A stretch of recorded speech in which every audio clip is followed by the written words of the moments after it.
Pakistani democracy will deliver. The terrorists will be defeated. We must stand with those who want to build Pakistan. We will succeed in our fight against terrorism.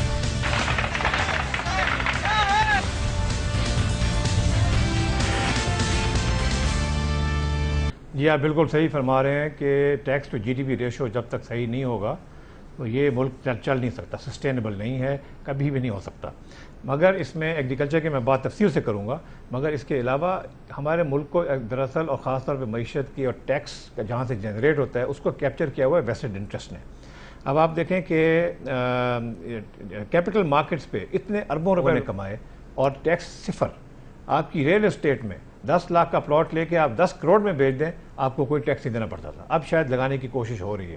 تو یہ ایک بہت بڑے بڑے black holes ہیں agriculture کے علاوہ جن کو پلگ کرنا ضروری ہے۔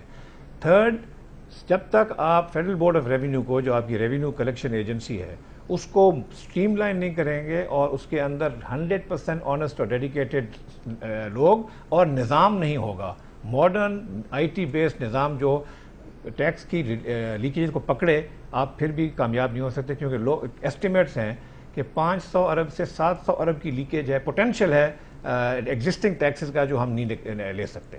اس کے بعد آ جاتا ہے ایگریکلچر۔ جی بالکل، ایگریکلچر پہ جو ایگریکلچر کے بڑے زمیندار ہیں جن کی ٹیکس، جن کی انکم اتنی ہے جس پہ ٹیکس لاگو ہونا چاہیے، وہ ضرور ان کو دینا چاہیے۔ پاکستان کے دراصل 2 قسم کے ایگریکلچر میں سیکشنز ہیں۔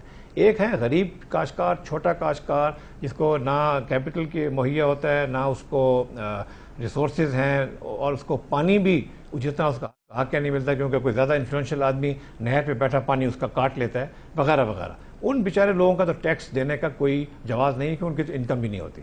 مگر جو بڑے زمیندار ہیں، مثلا جو لوگ ہیں جس طرح کہ میں ان کے اپنے آپ کو اس میں شامل کرتا ہوں، اور بائی دا وے میں انکم ٹیکس دیتا ہوں کیونکہ وہ اسٹیچوٹ بکس کے اوپر ہے۔ باقی ایک آدمی اگر 2 کروڑ روپے کا باغ بیچتا ہے، اچھا آم کا ہو یا کھجور کا ہو، 2 کروڑ روپے کا، کیا یہ جسٹیفائی کوئی کر سکتا ہے کہ وہ ٹیکس نہ دے؟ نہیں کر سکتا جسٹیفائی۔ سو یہ فوری طور پہ بڑے زمینداروں کو والنٹیرلی اس میں شامل ہونا چاہیے، اور نہیں شامل ہوں گے تو حکومت کو اس کے اوپر ایکشن کر کے ٹیکس دینا چاہیے۔ ٹیکس کی شرح تو بہت ہی کم ہے۔ ترین صاحب، تو پھر کیوں نہیں ہوتا؟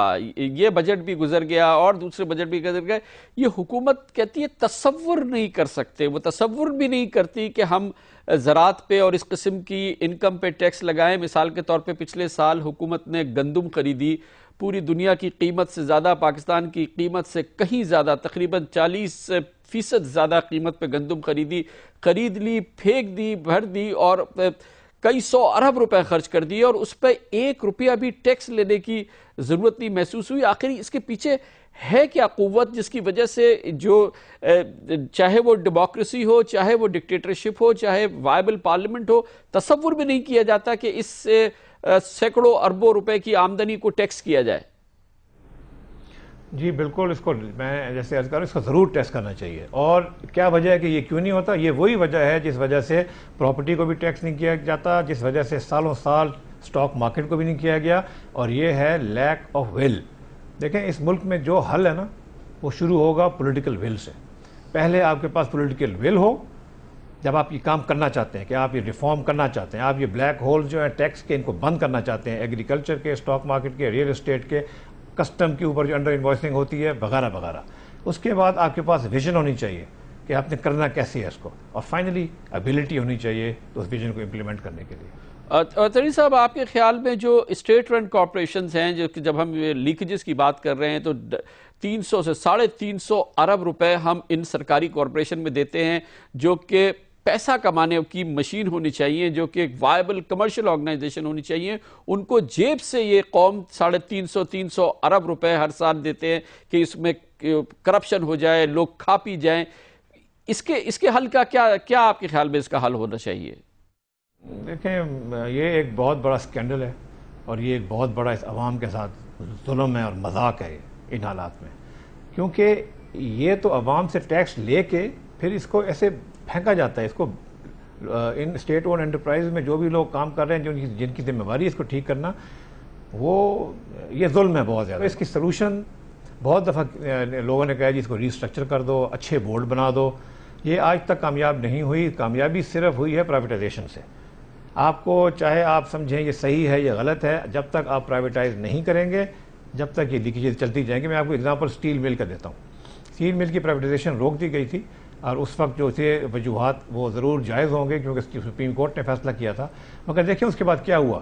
جب رکی تھی پریزنٹیشن, اس سال میں منسٹر انڈسٹریز تھا, میرے نیچے آتی تھی, 1 ارب روپے کا ڈویڈنڈ دیا تھا انہوں نے حکومت پاکستان کو سب سے پہلی دفعہ 20 سال میں. اس کے بعد 7 ارب روپے کی اس کی ریزروز تھی. تو اچھی مینجمنٹ ہو رہی تھی, چل رہا تھا, مگر اس کو پرائیویٹائز کرنا کیوں چاہتے تھے کہ یہ پرماننٹ سولوشن نہیں ہے.